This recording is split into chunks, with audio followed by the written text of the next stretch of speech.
Welcome to BET headquarters. I'm Deborah Level. It's 2 p.m., so it's time for a morning staff meeting. Our leader, Bob Johnson, had a dream. A dream of creating a network that would accomplish what hundreds of years of slavery, Jim Crow, and malt liquor couldn't. The destruction of black people! Yo, sister. Is that so hard? Mistress Level, since BET came into existence, terrible things have happened to black people. Dropout rates, teen pregnancy, unemployment, and incarceration have skyrocketed since our debut 25 years ago. We really believe we're making a difference. The destruction of black people is not happening fast enough! The other day, I saw 3 reading books. One of them was smiling. Yes. He gonna die. No, I'll have to call him back. Oh, and I need another math guy. You know, the dude with the charts. He dead. Yeah, him. I need another one. Yeah, and a cleanup crew. Oh, and another shoe. Left. No, Prada.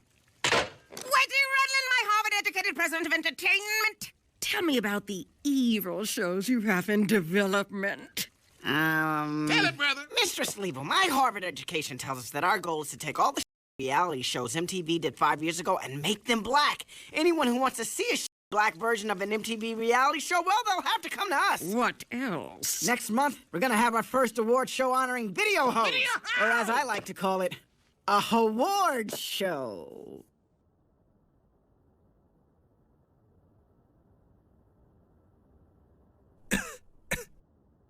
Right. I don't get it. Must be some of that Harvard humor. Personnel! How are we money? Well, let's see. As you've requested, nobody outside this room has been paid for months. And you fired everyone that could read. Mm-hmm. I love it! Okay. And public relations? Mistress Level, we got one thing to report, all right? Some little named RileyFreeman. Apparently he all critical of the network and talking about he's starting a hunger strike. Why? What did we ever do to him except try to destroy black people? What's the problem? This hunger strike will continue until BET is taken off the air, the office is shut down, and all its top executives commit Japanese rituals.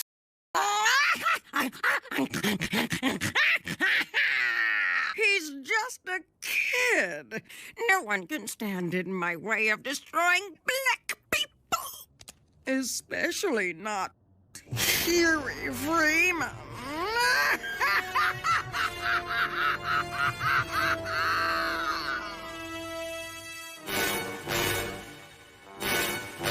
Black fatigue is real. Everybody is tired of black people, but it's 2 specific types of black people that everyone is tired of. Number 1, everybody is tired of loud, ghetto, and ratchet, and violent, and mean, and angry all the time.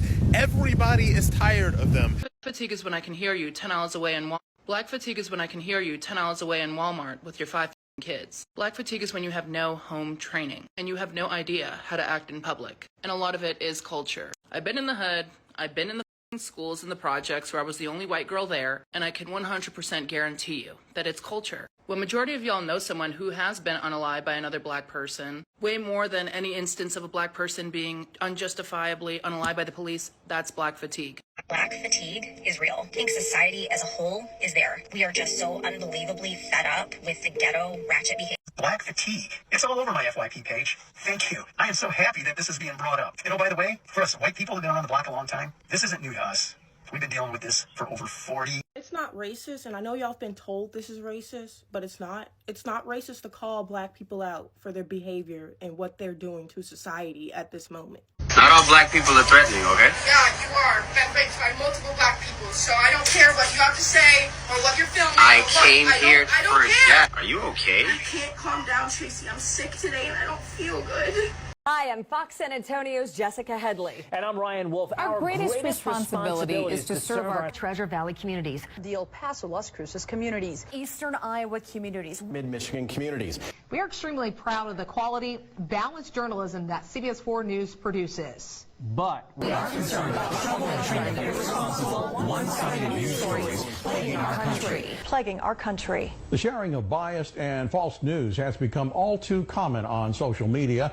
More alarming, some media outlets publish these same fake stories without checking facts first. The sharing of biased and false news has become all too common on social media. More alarming, some media outlets publish these same fake stories without checking facts first. Unfortunately, some members of the media use their platforms to push their own personal bias and agenda to control exactly what people think, and this is extremely dangerous to our democracy. When the phrase black fatigue started trending online in 2025, it didn't mean what people thought. On TikTok and Twitter, some used it as a snarl saying, "I'm so sick of black people and their protests abating of black communities." But as Mary Frances Winters makes clear, that's not what black fatigue is. In fact, Winters invented the term to name a profound reality, the chronic, crushing weariness of living under racism. She writes of a dull, droning sound that is always present, a deep exhaustion on the mind, body, and spirit. When conservatives began twisting black fatigue into a complaint about black people fighting, having multiple kids, or acting in uncomfortable ways, Winters and others sounded the alarm. How did a term meant to honor black pain become a punchline? Tell me about this journey to writing this book. How long did it take you, and what was the impetus? Yeah, it took me a short period of time because the publisher wanted to get it out. It was supposed to come out next February, and as a result of everything that's been going on in the past few months, we decided to move it up. So probably about 4 or 5 months, but I've been thinking about it. This is my 6th book, and I've been thinking about it for a while.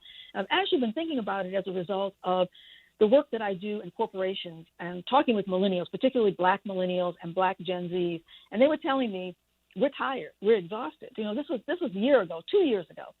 And I look at them and I say, you're 35 years old, how are you exhausted already? And they would give me that side eye like, I know I'm exhausted here. Now, don't we're going to respect you because you're older, but I know I'm exhausted. So it really got me to thinking about the extra toll, the burden, which we know about, but I think we normalize it. As black people, I just think we normalize the burden that it takes to just live as black people in the United States. So we have every day there seems like there's something else, and maybe we'll talk about it in a little bit. In my work, I'm a diversity, equity, and inclusion consultant. I've been doing the work for now 36 years. And every decade, something happens and you feel like you're going 2 steps forward and then you're going 4 steps backwards. And so most recently, these executive orders, which say the work that we do, we can't even do it anymore. And so it's just always something that causes that fatigue.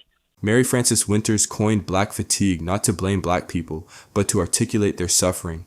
As she explains, in 2019, her colleagues urged her to document the fear, frustration, anguish, and yes, rage that is a regular part of many black people's daily lives and how it affects the mind, body, and spirit. In other words, black fatigue is about the stress and pain of racism, not the behavior of black people. Winters describes it as an underlying syndrome in her own life, like a dull, droning sound that is always present in the background of each day. It isn't mere tiredness from a long workday, but the fatigue that comes from the pain and anguish of living with racism every single day of your life. Winters and other experts show how racism's toll goes far beyond insults. Decades of research link systemic racism to lasting health problems and trauma across generations. The stresses of discrimination build up what scientists call weathering, causing many black people to often carry more allostatic load and poorer health outcomes than their white peers. Psychotherapists note that this fatigue can feel invisible because it's always there, from subtle microaggressions at work to the horror of seeing injustice in the news. As one activist put it in 2020, "I am not okay. I am tired. I am tired of racism." He gave black people permission to say, "We are fatigued," a realization that this chronic stress is real and deserves attention. Importantly, Winters emphasizes that black people themselves aren't the problem racism is. Being black is not exhausting. She told the American Heart Association, "Racism is exhausting." This insight reframes black fatigue as a response to oppression, not an inherent quality. It's born of the day-to-day small acts of aggression or disrespect, the endless need to prove your worth, and the constant exposure to violence against people who look like you. The true fatigue comes from the burden of enduring racism, not from black communities. But if this term was meant to highlight injustice and self-care, how did it become twisted into something else? To see how easily a message can be distorted, look at how black struggles are framed in both media and satire. In The Boondocks, episode 14, The Hunger Strike, Aaron McGruder skewers the way black causes can be commodified, diluted, or outright ignored. In the episode, RileyFreeman launches a hunger strike, demanding that BET apologize for what he sees as its role in the cultural erosion of Black America, a network whose executives openly fantasize about the community's downfall. Enter Rollo Goodlove, a charismatic, media-savvy preacher who organizes a rally and delivers a fiery speech. When I sit and watch BET, my dignity is sucked away, and my pride is sucked away, and the progress we've made in the freedom struggle over the last 5 decades is sucked away. Now, brothers and sisters, we are here today because we're not going to let BET suck anything more from us. I say stand up and tell them, I will not be a prisoner to your foolishness. I am free, and I will not be captured by your ignorance, because I'm free. I will not be trapped in your matrix either, because I am free. This over-the-top monologue, dripping with satire, reflects something real beneath the parody, how deep-seated black frustration can be funneled into attacking a symbol like a television network, even when the roots of the problem run far deeper. It was in the news that I first heard the boycott had ended. The details were sketchy, but there was no mention of the network shutting down, nor of rituals. So I feared I had been had. A show? You sold me out for a show? Damn it, Huey! You can't change BET from the outside. You got to change it from the inside. This is victory, brother. Now my message, our message, will get to the people. It's a sitcom called My Dad Rollo. Do you have any idea how hungry I am? You think I want my own sitcom, Huey? No, I really don't. But you can catch more flies with honey than you ever gonna catch with vinegar. And brother Huey, laughter is that sweet, sweet honey. Oh, Lord, child, have mercy. It's just gonna be... So you might as well get that money while you... Boy, stop. Boy, just stop. Then go get something to eat. Me and Puffy haven't done at the chateau. You know you're welcome to come, don't you?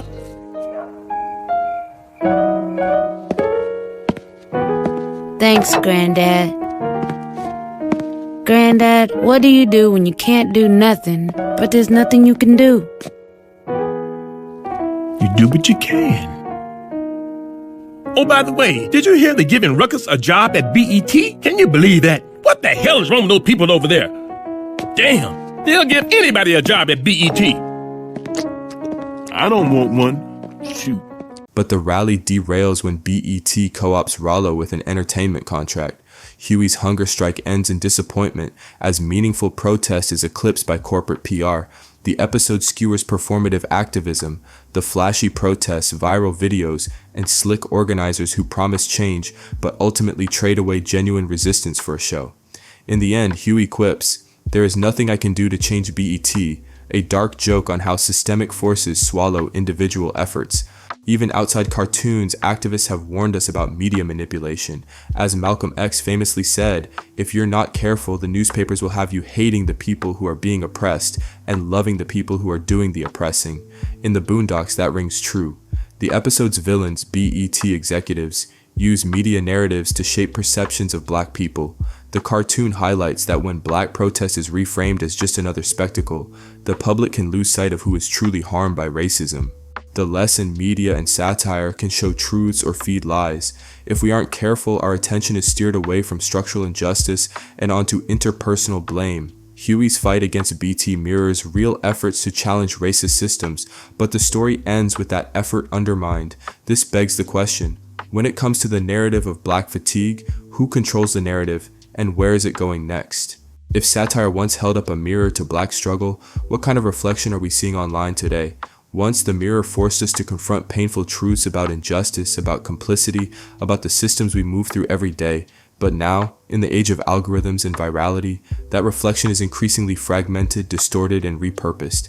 Clips once meant to critique power are taken out of context, transformed into punchlines, or weaponized as confirmation bias. The nuance gets lost, the history behind the satire fades, and what remains is a warped echo, often louder but emptier. What once challenged us to think now risks numbing us instead, because when struggle is reduced to spectacle and anger becomes just another trending emotion, The mirror doesn't show us who we are anymore. It shows us what the internet expects us to be. I've always believed if you can get folk to laugh, then you can get folk to listen. And there's no better example that I am aware of a person who gets us to laugh and to listen every single day in newspapers all around this country and indeed around the world. And he is part of the best and brightest that Black America has ever produced. Please welcome the creator of TheBoondocks, Aaron McGruder.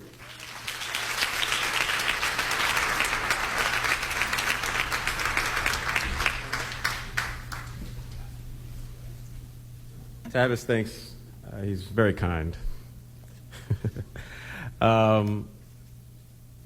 Thank you to all of you for being here.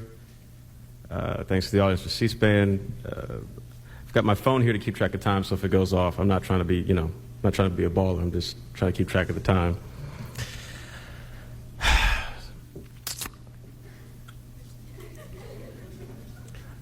So today we're talking about redefining the image, which, is comforting to me because I think oftentimes when we start to examine politics, in particular, public policy, what's going on in the world, sometimes those of us who lean towards the political left fail to understand the importance of image.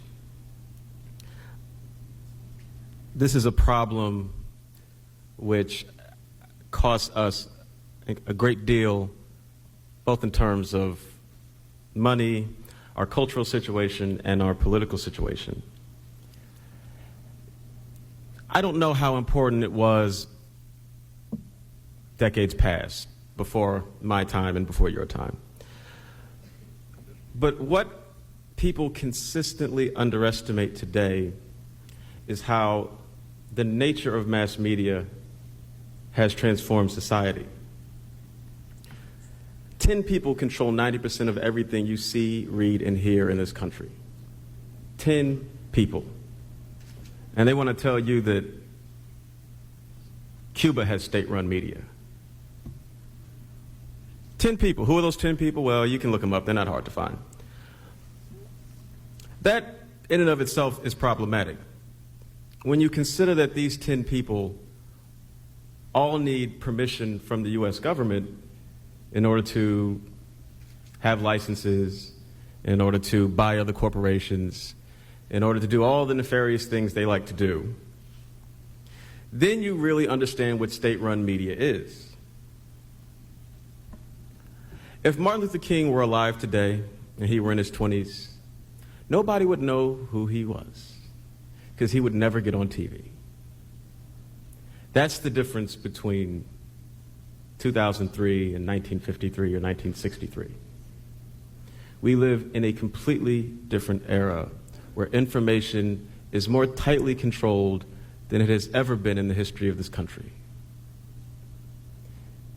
What that really means is somebody can tell you black is white and night is day, and you will believe it. And not only that, the bigger the lie, the more likely you are to believe it. They told you for how many months that the attacks on New York and the Pentagon were the responsibility of Osama bin Laden and Al-Qaeda. They told you that over and over and over and over again. And you know what? You believed it. Until they wanted to invade Iraq. Then they told you it was Saddam who did it. They just told you a completely different thing. And you know what? Nobody said anything. Everyone, well, okay, sure. Now, you guys are smart, so I know some of y'all had to be asking questions. Some of y'all had to go, oh, this ain't sitting right. But the vast majority of Americans believed it. How many of y'all are old enough to remember, well, I guess none of you are old enough to remember Iran-Contra. I'm barely old enough to remember Iran-Contra. But I won't get into that. There is such a limited amount of truth available for you to acquire, to digest, and to apply. This is not an accident, and it's not just a conspiracy against black people. This is the world in which you live today. As leaders, the most important thing that you have to remember is that the nature of power changes. These people who run the world, they may not be good people. In fact, they're really, really bad people. But they're not stupid people. Rarely do they make the same mistakes twice. Meaning, whatever worked before, whatever strategies, whatever tactics, whatever plans were really successful 30, 40 years ago, they're not going to work anymore. They've learned those lessons. We're coming up on the anniversary of the March on Washington. One of the most memorable moments in American history, something that has ingrained itself in all of American culture, because we can look, we can remember, all of us seeing the footage of all those people, Martin Luther King, the speech, the singing, all that stuff. It was a big deal. Then we had the Million Man March, 1995. We've seen that. That was the response. It wasn't that big a deal. It was a big deal for like a week. Y'all are probably too young to remember that, but you know, we all went, we felt good. It was like a moment. But there was something that felt a little old. And then there was a Million Mom March and a Million Black Women. There's been like 500,000 people marches since then. To the point that when we're on the verge of the Iraq War, no, actually after the Iraq War started, some 400,000 people march in New York City. And they don't even get on the news. This is what I mean when I say that the nature of power has changed. The Civil Rights Movement, what was so amazing about it was that there was a brand new tactic. Mass media was new. Television was new. And they realized that they could use this new thing to their advantage. That they would be showing people the oppression that black Americans face, and it would be beamed across the world. It would be the first time these images were being seen in this nature. And they used it masterfully, and it worked wonderfully. But in 2003, nobody cares about your march and your picket sign. And even if they did, they'll never know what happened. Because you won't get on the news. This is what image is. This is what we're talking about.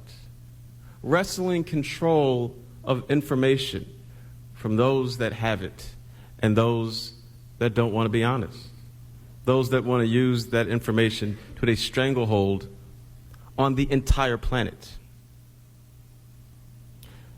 So those same people who are, you know, flipping through and they're watching Fox News and they're watching CNN and they're watching MSNBC and they're being told how popular the president is and all of that stuff. Then they flip a few channels over to BET and they watch You Act Like Idiots. And that's all they see. They only see you acting like idiots. And you can get mad if you want. You can go, oh, that's the media. Okay, yeah, it's the media, but they're still watching you act like idiots. And every week there's somebody new on television acting like an idiot. And they look like you, and they dress like you, and they talk like you. Are y'all mad at that? But are you really mad? And if you are mad, the question becomes, what do you do about it? The interesting thing when you talk about the media and the media and the media and the media and the media, and they making us look bad. Well, one, please take responsibility for yourself, because, you know, those are real black people up there looking bad. But two, it's really good to have these discussions that the media's doing this, the media's doing that. Well, guess what? The media's been doing the same thing for a minute, and they're going to keep doing it. So now that we've established that, we actually have to get into the very tough and unpleasant discussion of how to actually change the media. To that, you have to understand how the media works. You have to understand who these companies are that control everything you see and hear and read. You got to know about Viacom. You got to know about Sony. You got to know about News Corp, Disney, Bob Johnson. You have to understand the system that produces the images that you see. Many of us like to think it's a bunch of white people sitting around in a smoky room going, I wonder how to make black people look bad. I moved out to Hollywood about 4 years ago. And let me tell you, I wish it were that simple. But it is nowhere near that simple. The first thing to remember is that what drives this country is money and profit. Generally, most things that are going down today are going down because of money and profit. Absolutely. The wars, the peace, stocks, and every single TV show you watch. Believe me, what you see on television when you turn on CNN and you turn on MSNBC, that's entertainment. News is what people try to suppress. News is what they do not want you to know. What you're seeing is fun and games. What you're seeing is what's put out there to keep you stupid. Now, I know that sounds really conspiratorial and all of that stuff, but let me tell you, I've been in Hollywood for 4 years now. I've been working in the newspaper industry for a bit longer. Information is controlled. Absolutely on every level. And then I have these discussions and people go, oh, right. Like the White House is really calling people, telling newspapers, don't run this story. They are. The White House calls newspapers. The White House calls musicians. Are you going to put a video out? Nah. We don't think you should do that. Don't get it twisted. It's that controlled. Everything you see is there because someone wants you to see it. So you figure out how the system works, and then you figure out, well, what's motivating the people behind the system? Why do they want you to see certain things? Why do they want black people looking silly? Well, it's simple. I mean, how many people have seen The Matrix? How many people have seen the second Matrix? Well, you got to see the second Matrix. Dr. West is in the second Matrix. The point is that struggles used to be organized and planned a bit differently. You used to be able to go, and there were communities, there were institutions in the community. People would go to a church, or they would go someplace, they would organize, they would meet, the movement would build, the ideology would spread, and action would take place. Why doesn't that happen now? Because everyone's getting their information from mass media. 90%. It's coming from there. So if it's not on TV, it doesn't exist. It's irrelevant. I can't knock on your door and say, brother, sister, join the revolution. You will laugh at me. You're like, what the hell are you thinking? I'm not joining anything. Who are you? I'm calling the police. I was having an argument with some young people in Cuba about this very thing. Why is there no revolution in the United States? Why is there no armed revolution like we had in Cuba? Simple. Americans have television and drugs. We're a little comfortable. Actually, you know what? We're really comfortable. And black people, we have it bad, and we somewhat self-aware, but we don't have it so bad that we're ready to pick up a gun. We don't even have it so bad that we're ready to go to jail.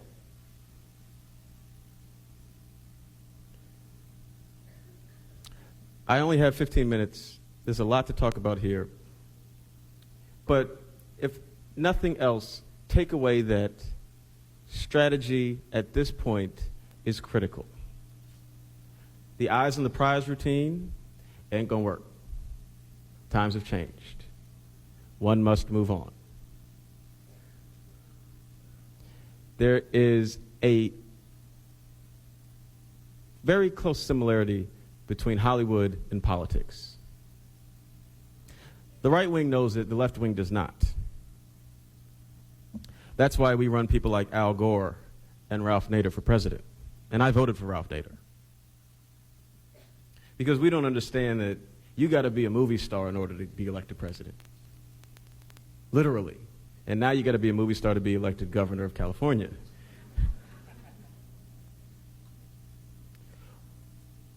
Ralph Nader is not the most charismatic guy. But you know what? Neither was Bush the first. How many people remember the first Bush? There we go. Well, Bush number one was this nerdy guy that nobody liked. He didn't have any charisma. He had a lot of power. But he really wasn't very photogenic. He just wasn't that guy. So they said, okay, we're going to stick you with Reagan. Reagan was a movie star. Everybody liked Reagan, at least everybody white. Reagan made white people feel good. Bush, nobody really cared about him. But he knew that the only way he was going to get to the White House was behind Reagan. Maybe it's a coincidence that right after he got in office, somebody tried to kill Reagan. I don't know. That would be a conspiracy. I don't get into conspiracy theories. But the point is that Ralph Nader does not need to be running for president. And thankfully this year he's not. Why? Image. Be smart enough to understand that it's image. If you're Ralph Nader, you don't run for president. Ralph Nader's the nerdy guy from high school you wouldn't hang out with. That's who Ralph Nader is. If you're Ralph Nader, you find a really good-looking guy who's articulate and handsome, and you tell him what to say. And he gets elected president. That's strategy. That's just taking that extra step. Like, you know what? Is it superficial? Yes. Is it silly? Yes. But it matters. I'm going to say this here because it's so important. Al Sharpton's haircut matters. It matters.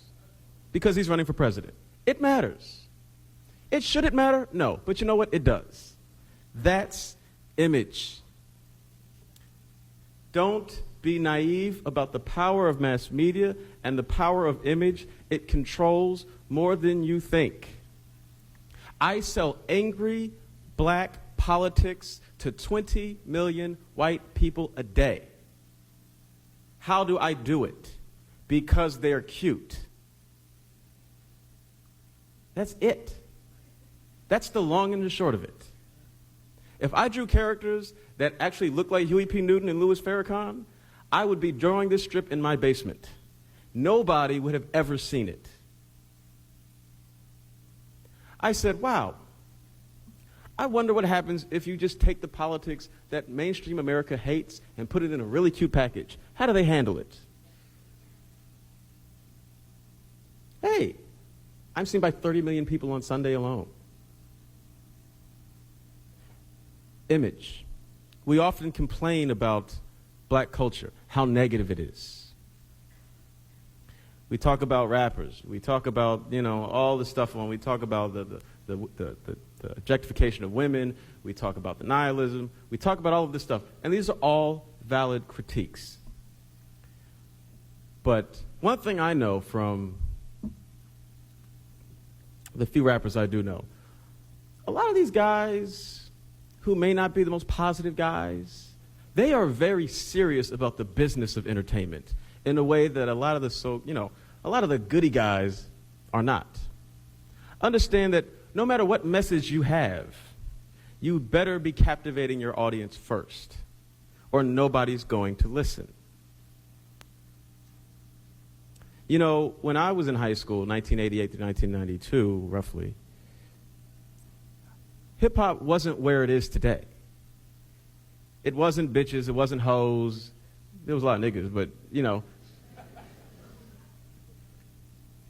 the self-destructive nature of where hip-hop is today, it wasn't there. It was actually cool then to be smart.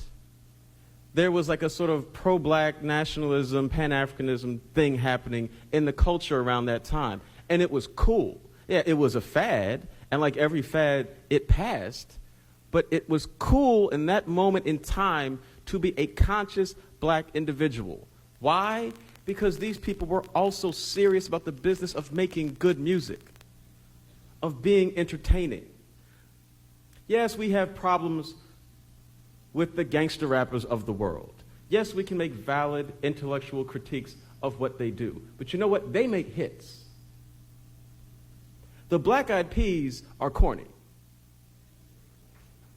No, let's just be honest. They're corny. And look, I really like the fact that they don't talk about all the things. They don't talk about ICE, and they don't talk about, Bentleys and all. But you know what? I don't listen to them because they're corny. And you cannot move black people if you're corny. Black people are not checking for you if you're corny. Is that right? No. Is it fair? No. Is it kind of silly and superficial? Maybe. But tough. That's the world you live. It's okay to be positive, but still be good. We face this question a lot when you're in Hollywood. Positive black entertainment. And I'm all for positive black entertainment. But again, don't be boring. Don't be corny. Find out how to reach your audience and reach them. That's the sophistication that is needed. There's 1 million black people standing around on a street corner talking politics, and nobody's listening. Nobody. There's a bunch of people with websites writing about conspiracies and writing about what black people need to do. It doesn't matter. The rules have changed. You want to have an impact? Reach people. You want to reach people? It is not easy, but you better figure out a way to do it. And if that means figuring out a way to get into government and breaking these monopolies so that there's actually competition, great. If that means starting a black network to compete with BET and get in 50, 60 million homes, great. But you better think of something. Because pretty soon the 90% that they control is going to be 95, and then it's going to be 99. The type of media control that we're facing now, the impact is staggering on us, black people. We really like to think of ourselves as the most creative geniuses on the planet, right? What the hell is so creative about 13 years of gangster rap? Nothing in rap music has changed in about 13 years. And we're supposed to be so brilliant. We're supposed to be, we feel ourselves on that. Everyone follows us. Yeah, they following us straight to hell.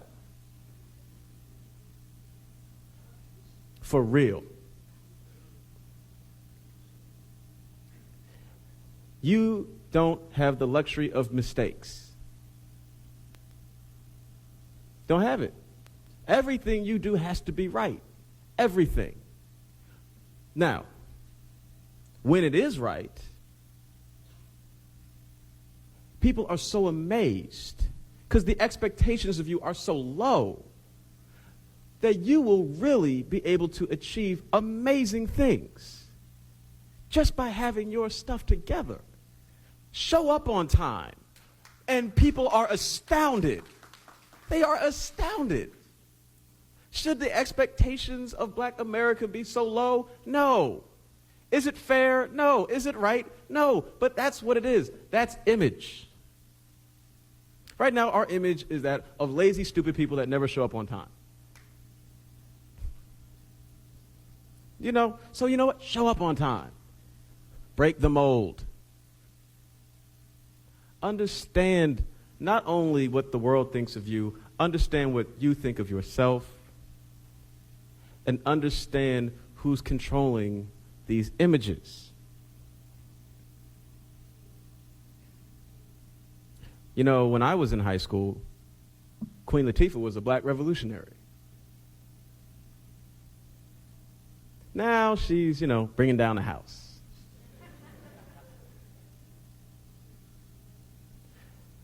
That's a big difference. Now, the Queen Latifah, who was a black revolutionary, was broke. Bringing down the house, Queen Latifah was rich. They call her Dana now.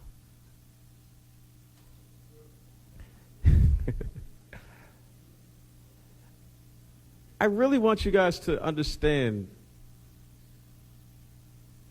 that time is running out. And a lot of black people say that, but for real. Part of why the civil rights movement has been so successful, and part of why those who have come after in terms of our leadership have been able to maintain a presence, is that black people have always had a certain amount of moral currency that we have been using. And let me be the first to tell you, that's used up. White America has been watching us act like fools for a long enough time where any sympathy they may have had to our plight is completely gone. You're approaching a country that, forget hating black people and not hating black people, they just don't care. You can be talking about affirmative action, they can be like, I don't care. It literally is of no importance to me. I don't care about slavery. I don't care about segregation. I don't care about you. I don't care how many of you all go to jail. I don't care at all, because I'm broke. You can't be the proud, noble fighter when every single time someone sees a person that looks like you on television, they're acting like a damn fool.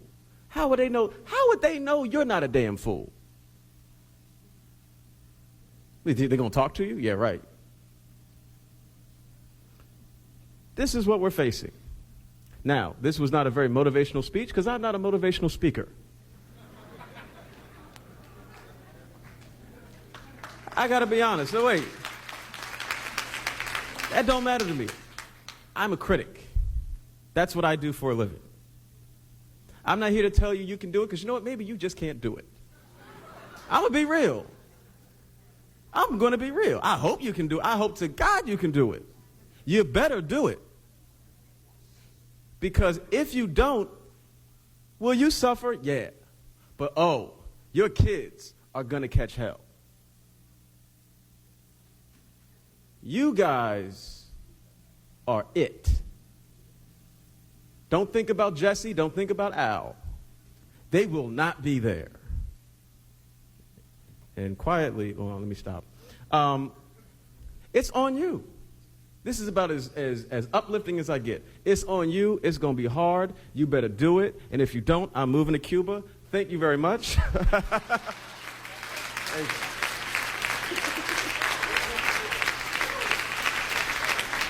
The distortion of black issues isn't new. Back in 2003, Aaron McGruder himself, along with Cornel West and Tavis Smiley, spoke on C-SPAN about black youth in the media, warning that mainstream outlets often reinforce stereotypes. They argued that Western media frequently portray black people in narrow, negative roles, shaping public opinion from youth onward. McGruder, as a political cartoonist, knew the power of images. Dr. West emphasized that without balanced representation, racism persists. Their message echoed Malcolm X's caution. The media is the most powerful entity on earth. They have the power to make the innocent guilty and to make the guilty innocent, because they control the minds of the masses. Whether it's news or sitcoms, the stories told about black lives have real impact. When Mary Frances Winters named black fatigue, she was cutting through the noise of those narratives. But as the internet era grew, any phrase in the black political lexicon became a target. The same vigilance Malcolm X advised. To question the narratives shaping our thoughts is needed when we see black fatigue used on a white influencer's feed. A TikTok complaining black fatigue to mean we're tired of black people whining isn't neutral opinion. It's exactly the distortion Malcolm X warned about, blaming the oppressed for their own oppression. How did a concept about survival become a weapon wielded by outsiders? The answer lies in modern media and viral politics.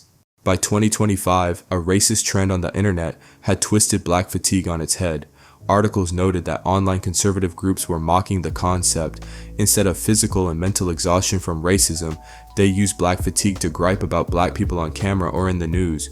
One right-wing meme equated black fatigue to whites being tired of seeing black fights or comments on racism, a thinly veiled attempt to turn moral injustice into an annoyance. As Black Enterprise reported, black fatigue, a phrase created by Winters, has taken on a new meaning. Their definition of black fatigue means a frustration with a stereotypical view of black culture. This is more than just a spin on the definition, it's a deliberate narrative shift. The same Rolling Stone that covered it quotes Winters pointing out the tactic. People who are in these extremes are not open to a conversation. I know what my truth is, and I'm sticking to it. In her own words, in my book, black fatigue is the mental and physical exhaustion that comes from repeated acts of discrimination over time, she insists. That definition is the truth. The viral twist is a lie. Why did this happen? Experts say it's a familiar pattern of co-optation. Digital strategist Zari Taylor notes, conservatives tend to do a lot of co-opting of black politics, especially in the digital space. Once those words reach a certain level of mainstream recognition, people like to co-opt them for their own purposes. Just like woke or defund, black fatigue was ripe for hijacking as soon as it entered public conversation. The 17-year-old accused of fatally stabbing a Texas student athlete during a track meet allegedly admitted to the crime. Now, he also asked officers if his actions could be considered self-defense. That is according to a newly released arrest report. On Wednesday morning, 17-year-old Austin Metcalf, a junior at Memorial High School in Frisco, Texas, was killed at a track meet. Police said a student from Centennial High School in Frisco, 17-year-old Carmelo Anthony, stabbed Metcalf in the chest during a fight. Anthony was arrested, now charged with first-degree murder, and is being held in the Collin County Jail on a $1 million bond. In April 2025, a tragic stabbing at a Frisco, Texas track meet claimed the life of 17-year-old Austin Metcalf after an altercation with another 17-year-old Carmelo Anthony. According to reports, the confrontation began when Metcalf allegedly told Anthony to move from under his team's tent. Anthony reportedly replied, "Touch me and see what happens." Metcalf then allegedly grabbed Anthony, who in turn stabbed him in the chest. Anthony has been charged with first-degree murder but maintains he acted in self-defense. While the incident itself was rooted in a personal conflict, the fact that Anthony is black and Metcalf was white led many in the media, and especially online commentators, to frame it as a racially motivated attack. Almost immediately, alt-right voices seized on the case, using it to stoke division and even co-opting the term black fatigue to express hostility toward black culture. As one journalist observed, it was a predictable inversion, turning a moment that might have sparked empathy into yet another tool for resentment. This resulted in the intent of black fatigue became blurred. Tweets and viral posts falsely suggested black people themselves coined the term to excuse violence or dysfunction. But as Winters and allies emphasized, that's exactly backwards. Black fatigue points to systemic violence, not black people's behavior. In fact, as she told the American Heart Association, the problem lies in the systemic and historical oppression, not the people being oppressed. Being black is not exhausting. Racism is exhausting. The phrase is now a site of cultural tug-of-war, a flashpoint between factual meaning and meme nonsense. In the face of this co-option, how do we respond? How can a community reclaim the language meant to describe its own pain? To reclaim black fatigue, we must keep our eyes on the real issue: systemic racism, not social media fights. Winters' work reminds us that underlying all this is 400 years of history. Her book notes how after every civil rights milestone, new barriers or apathy emerge. We still need laws like the Crown Act to protect hair, and yet many assume we've come so far. Winters writes, even though we might want to believe that we have overcome bigotry, the sad truth is that it is not so. Systems of oppression continue to loom large. Every legislative win is welcome, but black fatigue exists because too many inequities persist. Medical and psychological experts corroborate this. Chronic exposure to racism creates weathering of the body and mind. The American Heart Association explains that systemic racism is the normalization and legitimization of structures that advantage whites and cause cumulative and chronic adverse outcomes for people of color. In plain terms, a rigged society takes a heavy toll. That's why fatigue is real. Understanding black fatigue in this broader context also points towards solutions. Winters and therapists advise black people to practice self-care and set boundaries, even to rest as protest. It's not a surrender, but a recognition of limits. Allies, meanwhile, must listen and act. If someone dismisses black fatigue as just a catchphrase, they should remember Winters' line, I'm not going to get involved in whatever delusions, disinformation, or pain that causes people to be racist. I don't know what they're dealing with, but I know what my truth is. Black communities know the truth of their experience, and they must keep telling it. At the same time, we can revive the original meaning of Black fatigue by demanding change. Winters calls for collective action to fight these ongoing harms. In her words, this is not an individual problem. We need to change the system so that people don't have to protect themselves. If the phrase has been stolen, one way to take it back is to create spaces where Black people share their fatigue unfiltered, not to complain, but to educate. Martin Luther King Jr. was shot in Memphis, Tennessee on April 4th, 1968.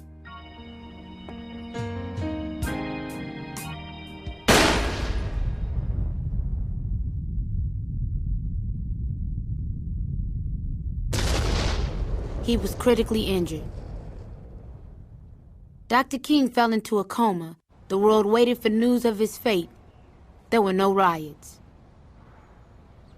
Time passed. King faded into memory. There was no national holiday. Then, on October 27, 2000, 32 years after he was shot, Martin Luther King Jr. came back. King amazed the world when on November 2nd, 7 days after awaking from a 30-year coma, he showed up to vote in the 2000 presidential election. He was turned away due to voting irregularities. People took to the streets to celebrate the return of their king. Oh, my MLK! Hey, what's up, folks? Hey, that kind of dream shit was off the chain. Hey, hold up, folks. Let a nigga roll. Let a nigga march. Thank you very much. What's up, He learned that streets named after him weren't the very safest. King inked a 7-figure deal to write his autobiography called Dream Deferred. Columbia Pictures greenlit a $100 million biopic of Dr. King starring Cuba Gooding Jr. Oliver Stone was attached to direct. Spike Lee was pissed. King Mania was at a fever pitch when on August 1st, 2001, Martin Luther King presented Video of the Year with Puffy at the MTV Video Music Awards. Well, you know, Puffy, like you, I can't stop. I won't stop. I don't even know how to stop. That's right, take it.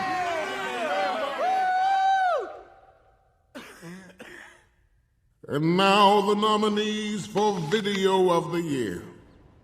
King was released the week of September 21st, 2001. 1 week after 9/11. Then, on October 15th, during an appearance on Politically Incorrect, King shocked the country. Great. Dr. King, okay, you're an advocate of nonviolence, but guess what? How do you think the United States should respond to the terror attacks of 9/11? Well, as a Christian, we are taught that you should love thy enemy, and if attacked, you should turn the other cheek. What? America was outraged.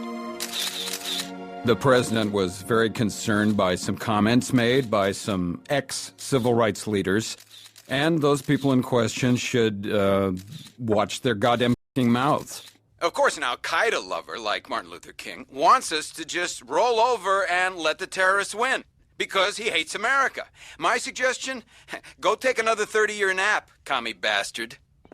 In December 2001, CNN named Martin Luther King one of the 10 most unpatriotic Americans. His book was canned, his house was vandalized. In the satirical episode Return of the King, Aaron McGruder imagines an alternate history. What if Dr. Martin Luther King Jr. survived the 1968 assassination attempt, but fell into a coma for 32 years, only to awaken in the year 2000? What would he think of the world he helped change? The episode doesn't offer an easy answer, but it does offer an honest one. King returns to find a Black America radically different from what he dreamed. At first, he's bewildered, then disillusioned. When he meets modern Black leaders and absorbs the pop culture of the moment, he is quietly devastated. He watches as progress has been replaced by spectacle, purpose diluted into entertainment, his legacy commercialized, his dream deferred. In one of the episode's most shocking moments, King erupts in anger during a chaotic political rally that devolves into a nightclub scene. Faced with the apathy and performative activism of the crowd, he delivers a scathing rebuke. Is this it? I had a dream once. What have I found but a bunch of trifling, shiftless, good-for-nothing?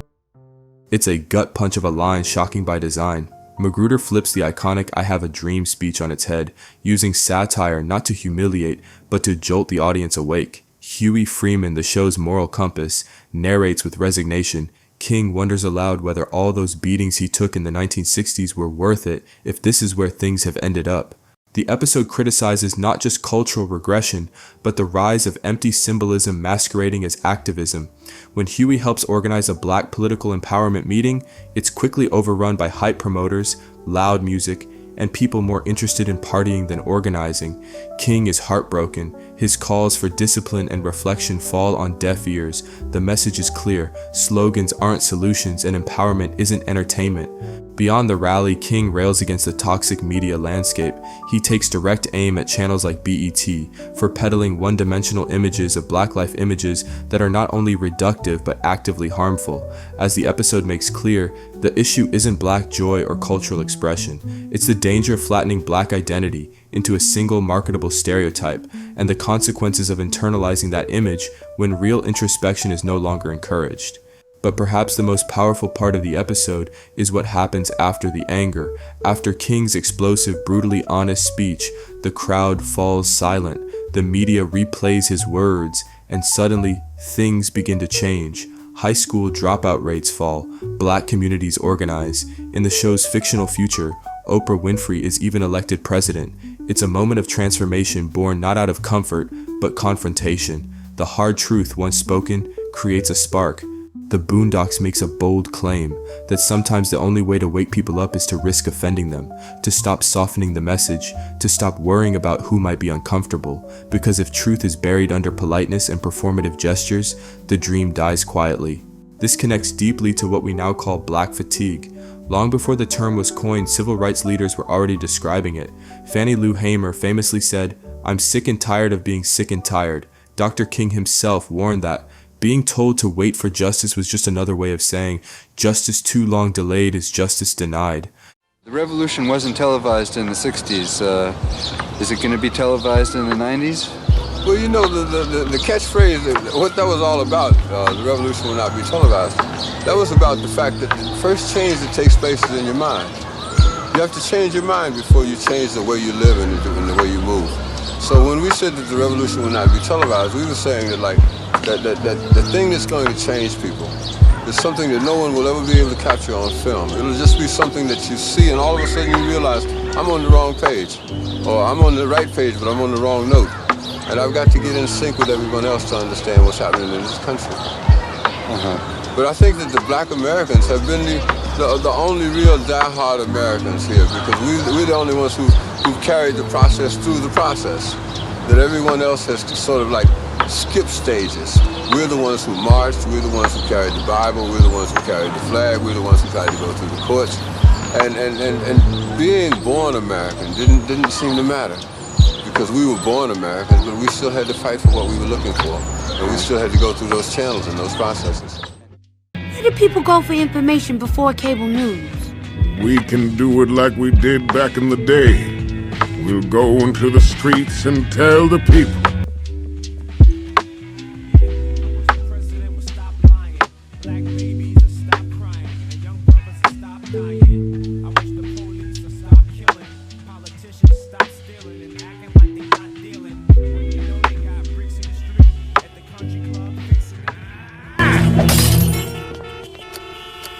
What up, y'all? You got it locked on WFRK, The Freak. That was my main man, Gangstalicious, with Thug and Love.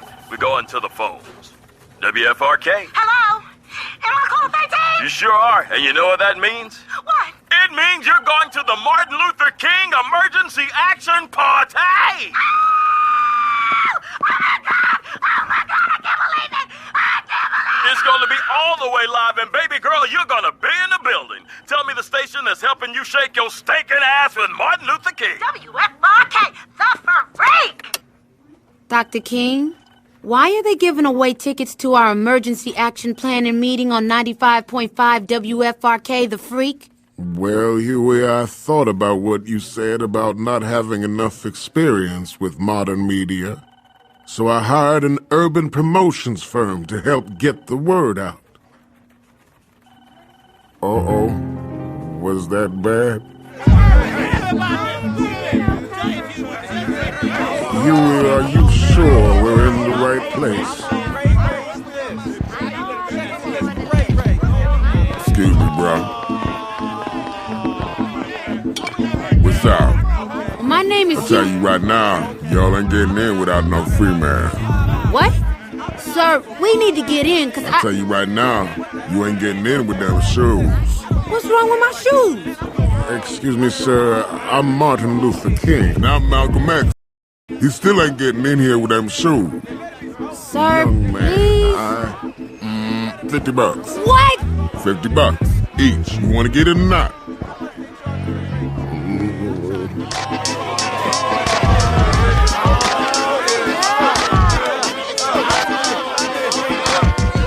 Oh, hell no.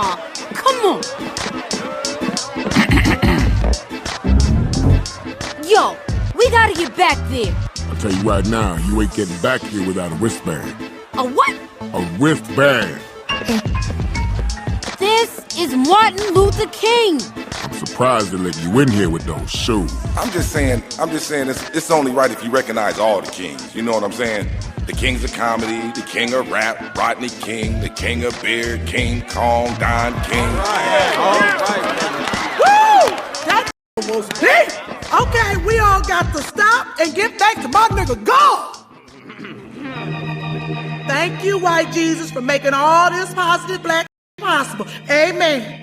Okay, let's keep this moving. While we waited, the first black political party was everything you expected it would be. There were the hustler preachers. And that's why you have to go buy a new book, so God can help you lose weight and get a husband with the benefits. The rapper truce. Oh yeah, and there was also the inevitable fight. Hey, security! Come get these ghetto ass. He's always gonna mess some shit up. Damn! Out of the club.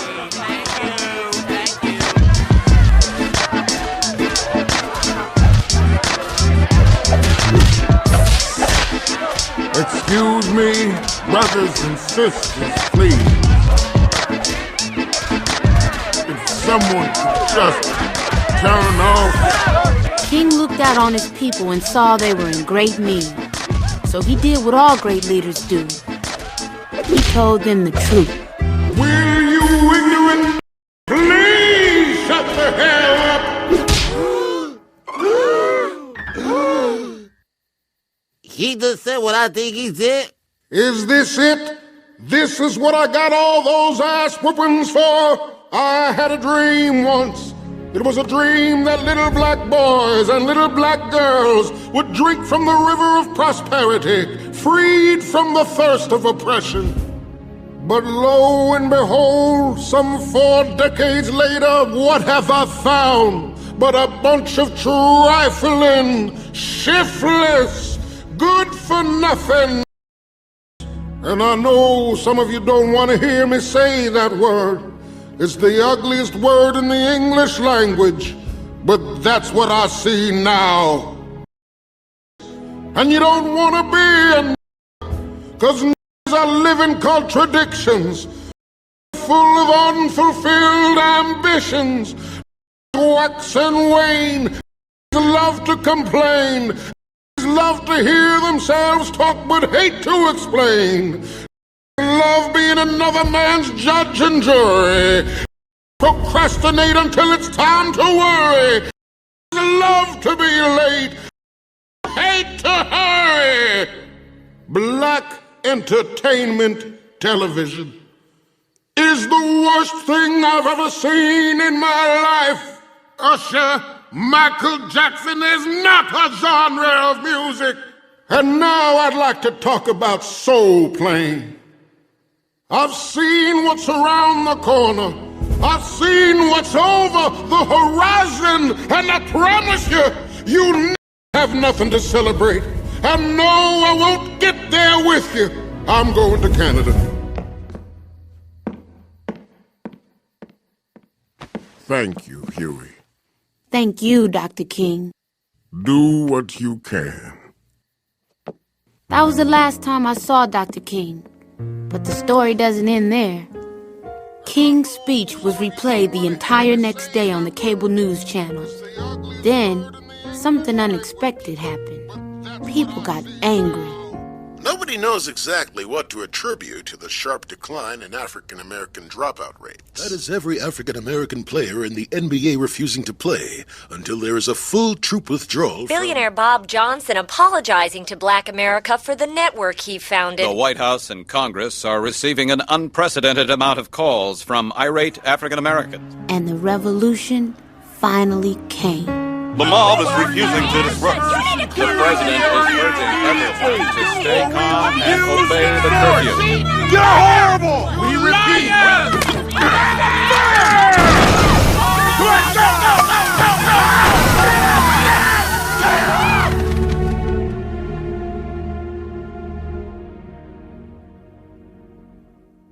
It's fun to dream. Return of the King doesn't use the term directly, but it speaks to its deeper truth. The fatigue is real, but so is the frustration that comes from watching symbols replace action, or from seeing righteous anger turn inward. King's fictional rebuke isn't aimed at the people he loved, it's aimed at the systems and cycles that have kept them stuck. At its core, the episode argues that healing doesn't come from avoidance. It comes from radical honesty, from refusing to look away even when the reflection is uncomfortable. That's the kind of truth that starts revolutions. The legacy of slavery didn't just vanish, it evolved. It morphed into redlining, underfunded schools, mass incarceration, and generational poverty. What we now call the hood wasn't born out of failure. It was engineered through policy, neglect, and centuries of systemic oppression. Black fatigue was coined to name the weight of that history, the exhaustion Black people carry from constantly navigating racism, microaggressions, and structural inequality. But today, that term is often misused. Instead of highlighting systemic injustice, it's weaponized against the very people it was meant to defend. A new wave of online commentary criticizes the Black community with sweeping generalizations, ignoring historical context, offering no real solutions, and disguising bias as tough love. Too often, people see one video, one behavior, one moment online, and use it to justify anti-Blackness as if it represents an entire community. They flip Black fatigue on its head, turning a term rooted in truth into a badge for resentment. But if you pay attention to Aaron McGruder's work, you'll see something different. He holds the Black community accountable, yes, but never without context, never without naming the systems that shape the behavior.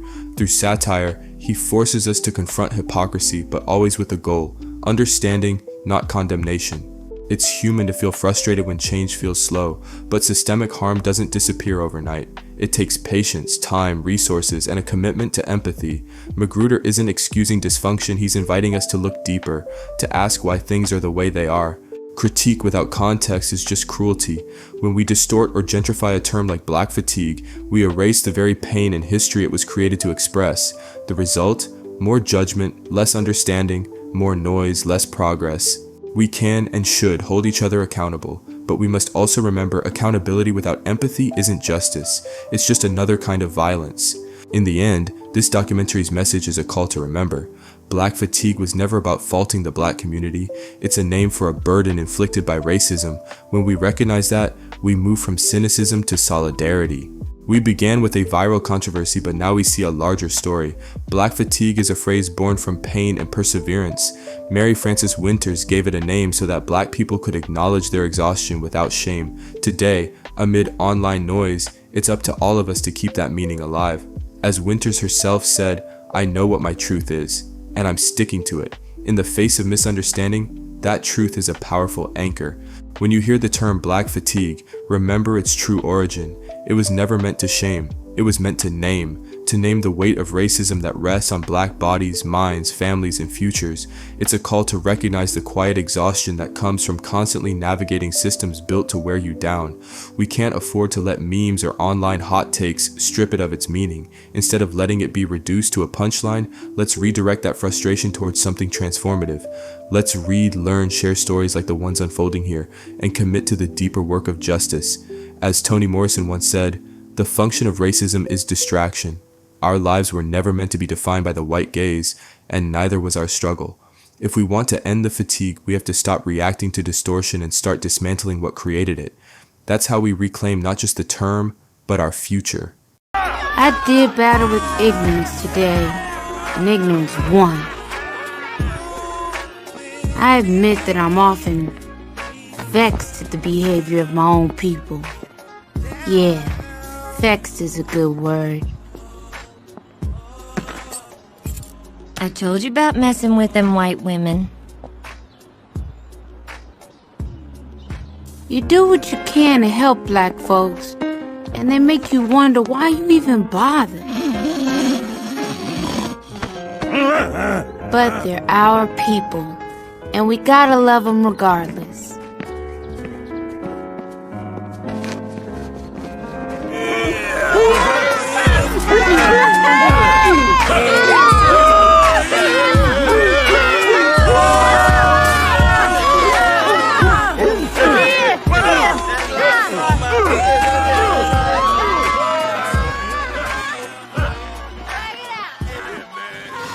One thing for sure, though, can't blame this one on the white man. What am I saying? Of course I can.